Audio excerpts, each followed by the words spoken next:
నమస్తే, నేను మీ జాహ్నవి. మనతో ఉన్నారు మన వనజ రామిశెట్టి అక్క. మహాలయ పక్షాలు, పితృపక్షాల్లో మనం ప్రస్తుతం ఉన్నాం కదా.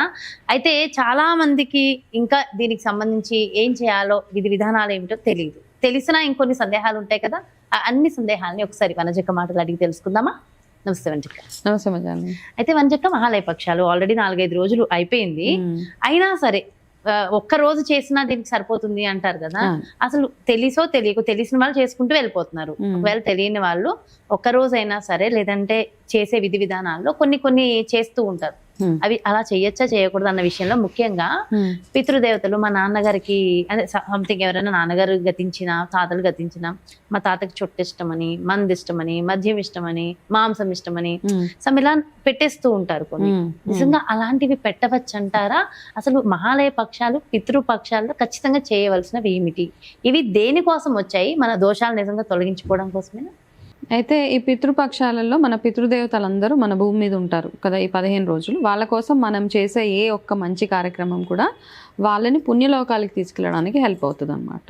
వాళ్ళకి ముక్తి కలగడానికి, సద్గతి పొందడానికి. అయితే పితృదేవతలు అంటే మనం ఎట్లా చూసుకుంటాం, ఎవరో మా తాతయ్య, లేకపోతే మా అమ్మమ్మ, మా నాన్నమ్మ, అలా కాకుండా మనం చూసుకోవాల్సిన సింపుల్ ప్రొసీజర్.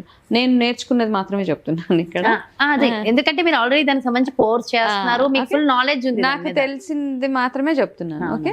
అయితే ఇప్పుడు మన పేరెంట్స్ ఉంటారు. మన పేరెంట్స్ ఇద్దరికి ఇద్దరు పేరెంట్స్, నలుగురు. ఆ నలుగురికి 8 మంది పేరెంట్స్ ఉంటారు.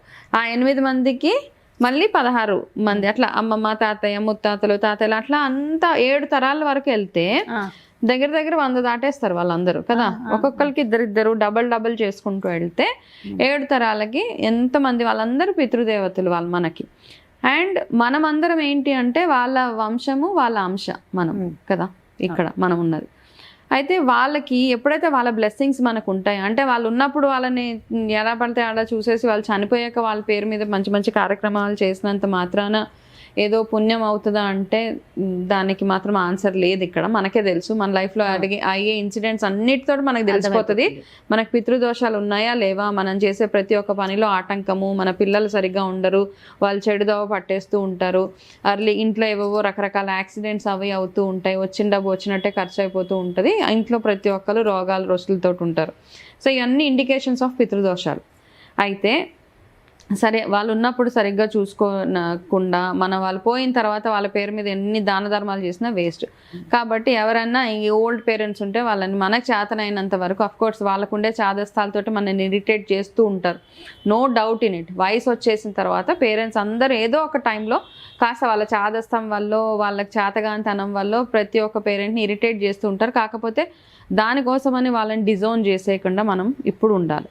సరే, ఆల్రెడీ చనిపోయిన వాళ్ళు ఎవరైతే ఉన్నారో, మన యాన్సిస్టర్స్ ఎవరైతే ఉన్నారో వాళ్ళ కోసం ఈ 15 రోజులు కేటాయించబడింది. అయితే పితృ దీక్షలు తీసుకుంటారు. యాక్చువల్గా ఇది ఒక దీక్ష లాగానే అనమాట ఈ 15 రోజులు కూడా. ఆ దీక్షలో ఏంటి అంటే, మనం భగవంతుడి దీక్ష ఎంత నిష్టగా నియమంగా చేస్తామో వీళ్ళకి కూడా అంతే నిష్ట నియమాలతోటి మనం పూజలు చేయాలి ఈ 15 రోజులు. ఈ 15 రోజులు కూడా వాళ్ళ పేరు మీద ఏవైనా ఒక కార్యక్రమాలు చేస్తూ ఉండడము.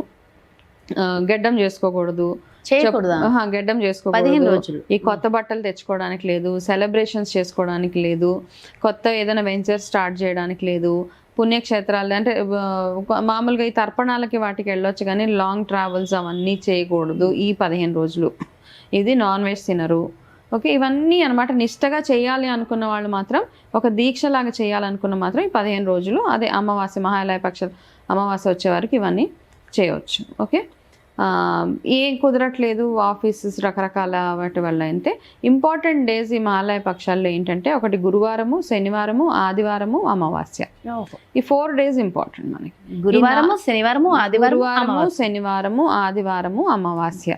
ఇవి కూడా ఏమీ లేనప్పుడు అమావాస్య ఏదైతే వస్తుందో మహాలయ పక్షాల అమావాస్య, ఆ అమావాస్య రోజు అందరికీ కలిపి ఒకటేసారి మనము తర్పణాలు కానీ అవన్నీ చేసేయచ్చు అనమాట. సో ఇది ప్రొసీజర్. అయితే వీలున్న వాళ్ళు మామూలుగా ఇప్పుడు చిన్నగా ప్రొసీజర్ ఏంటంటే, మధ్యాహ్నం పూట వాళ్ళకి పూజలు మధ్యాహ్నం చేస్తారు, లైక్ 11-12 o'clock ఆ టైంలో చక్కగా స్నానం అది చేసుకొని, మామూలు మార్నింగే మీరు ఇంట్లో పూజ అవన్నీ అయిపోతాయి కదా. పితృదేవులకి సెపరేట్గా పూజ అంటే కనుక ఒకటి ఏంటంటే, చాలామంది దేవుడి రూమ్లోనే వీళ్ళ ఫొటోస్ అవి పెట్టేస్తూ ఉంటారు. అట్లా కాకుండా వాళ్ళని వేరే దగ్గర సెపరేట్గా పెట్టండి. మధ్యాహ్నం టైంలో అరౌండ్ మనం లంచ్ చేసే ఆ టైంలో వాళ్ళ దగ్గర దీపాలు పెట్టండి. ఆవ నూనెతో దీపం పెట్టి అందులో కాస్త నల్ల నువ్వులు వేసేసి అక్కడ దీపం పెట్టి మీరు ఏదైతే వంట వండుకుంటారో ఎంగిల్ చేయకుండా వాళ్ళకి సపరేట్గా కాస్త ఆకులో పెట్టేసి వాళ్ళకి దండం పెట్టుకొని ఓం పితృభ్యో నమః చిన్న మంత్రం, అది రాకపోయినా పర్వాలేదు, వాళ్ళ దగ్గర కూర్చొని భగవంతుడిని ఫస్ట్ శివుడిని శివుడికి ప్రార్థించాలన్నమాట. వాళ్ళకి ఒకవేళ సద్గతి చెందలేదు అంటే గనక నేను చేసే ఈ కార్యక్రమాలతోటి వాళ్ళు సద్గతి చెందాలి అని ఫస్ట్ పరమేశ్వరుని అడిగి దాని తర్వాత మీరు ఏదైతే ఆఫరింగ్స్ ఏవైతే ఉంటాయో భోజనం అది వండుతారు కదా వాళ్ళకి అక్కడ పెట్టేసి కాస్త అందులోంచి తీసుకెళ్ళి కాకి పెట్టేయాలి. కాకి ఏంటంటే మీడియేటర్ అనమాట, మనకి మన పితృదేవతల మధ్య మీడియేట్ చేసేదే కాకి. కాబట్టి కాకి పెట్టేసి దాని తర్వాత మీరు అందరూ భోజనాలు చేసుకోండి. నువ్వు అడిగే వాళ్ళకి మందు చుట్ట ఇట్లాంటివన్నీ పెట్టేస్తూ ఉంటారు. అవి వాళ్ళ దేవతలతో సమానం, వాళ్ళకి ఇవన్నీ పెట్టకూడదు. చాలా మంది నాన్ వెజ్ వండి పెట్టేస్తూ ఉంటారు. సో మన పెద్దవాళ్ళకి అట్లా పెట్టడానికి లేదు. అయితే మీరు అట్లా నిజంగా వాళ్ళకి ఇష్టం ఉంది ఏమైనా చేయాలంటే అవన్నీ కొని ఎవరికన్నా వేరే వాళ్ళకి ఇచ్చేసేయండి వాళ్ళ పేరు మీద. సో ఆ ఫోటోల దగ్గర పెట్టి వాళ్ళు తింటారు అనేసి వాళ్ళకి నాన్ వెజ్ పెట్టేసి ఏదేదో చేసేస్తూ ఉంటారు. అట్లాంటివన్నీ చేయకూడదు యాక్చువల్గా. కానీ కొంతమంది ఏంటంటే వాళ్ళ ప్రేమను చూపించుకోవడానికి అవన్నీ చేసేస్తూ ఉంటారు. వాళ్ళకి ఇష్టం కదా మందు బాటిల్ పెడతారు, నాన్ వెజ్ పెట్టేస్తారు, లేకపోతే చుట్టలని అవన్నీ ఇవన్నీ వాళ్ళకి వెళ్ళ.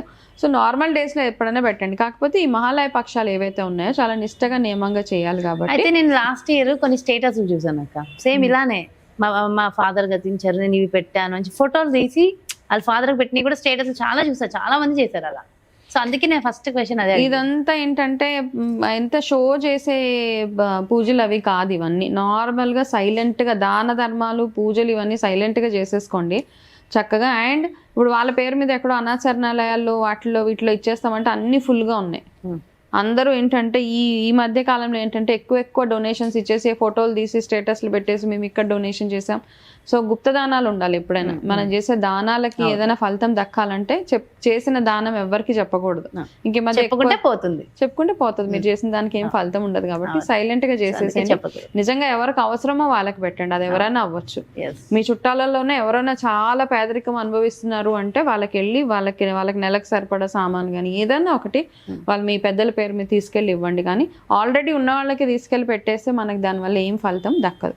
కాబట్టి ఈ చిన్న అండ్ ఇంపార్టెంట్గా రావి చెట్టుకి పూజ చేయడం మర్చిపోకుండా చేయండి, ప్రతిరోజు చేయాలి. ఈ పితృపక్షాల్లో మీరు ఎన్నిసార్లు చేయగలిగితే అక్కడికి వెళ్ళి చక్కగా రావి చెట్టుకి కాస్త బెల్లం కలిపి నీళ్ళు పోసి అక్కడ ఒక దీపం పెట్టి 108 ప్రదక్షిణలు చేస్తూ, అయితే ఇక్కడ మీరు జపించాల్సిన మంత్రం ఓం నమో భగవతే వాసుదేవాయ నమః అది చేసుకుంటూ మీ పితృ దేవతలు ఎవరైతే ఉన్నారో మీ యాన్సిస్టర్స్ ఎవరైతే ఉన్నారో వాళ్ళందరికి ముక్తి కలగాలని ప్రార్థించి ఈ పని చేస్తే 108 సార్లు ఆ మంత్రాన్ని మనం జపించుకుంటూ, 108 కుదరలేని వాళ్ళు 11 సార్లు చేయవచ్చు. అక్కడ కూర్చొని అందరిని తలుచుకోండి. యాక్చువల్గా అందరిని తలుచుకొని మీ వల్ల మాకు ఎటువంటి ఇబ్బందులు లేకుండా మా జీవితం మా పిల్లలు అందరూ బాగుండాలి అని చెప్పి వాళ్ళకి మీ వల్ల ఏమైనా తప్పులు జరిగితే క్షమించమని చెప్పి, అంటే మనకి భగవంతుడికి మన పెద్దలు మన పితృదేవతలే డైరెక్ట్ గా చెప్తారు నా పిల్లలు ఇది అంతే కదా.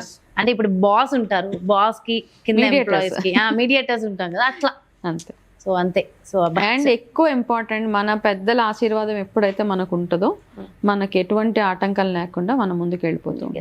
అసలు చాలా అంటే ఈరోజు చాలా డీటెయిల్ గా క్లియర్ గా కళ్ళ కట్టినట్టు చూపించారు అసలు ఏంటి మన పితృదేవతలు, ఏం చేయాలి, ఏం చేయడం వల్ల మనకి ఏం జరుగుతుంది. అబ్బా మంచి ఇన్ఫర్మేషన్ ఇచ్చారు అండ్ మంచి పరిహారాలు కూడా అందించారక్క. Thank you so much. చూసారు కదండి, మరి ఇది మహాలయ పక్షాలు పితృపక్షాలు. ముఖ్యంగా గురువారము, శనివారము, ఆదివారము, అమావాస్య అంట చాలా చాలా ముఖ్యమైన రోజులు. అందున ఖచ్చితంగా కుదిరిన రోజులో ఒక రోజైనా లేదా కుదిరిన అన్ని రోజులు కూడా ఖచ్చితంగా జపించవలసిన మంత్రం కూడా చెప్పేశారు. ఇవన్నీ కూడా డెఫినెట్గా ఫాలో అయ్యి మనకున్నటువంటి దోషాల నుంచి ఒక్కొక్కటి తొలగించుకుని గట్టెక్కే ప్రయత్నాలు అయితే చేద్దాము. ఇంకా బాగుండాలని మనస్ఫూర్తిగా కోరుకుందాం. మరో ప్రత్యేకమైన కార్యక్రమంతో మళ్ళీ ముందుకు వచ్చేస్తాను. నమస్కారం.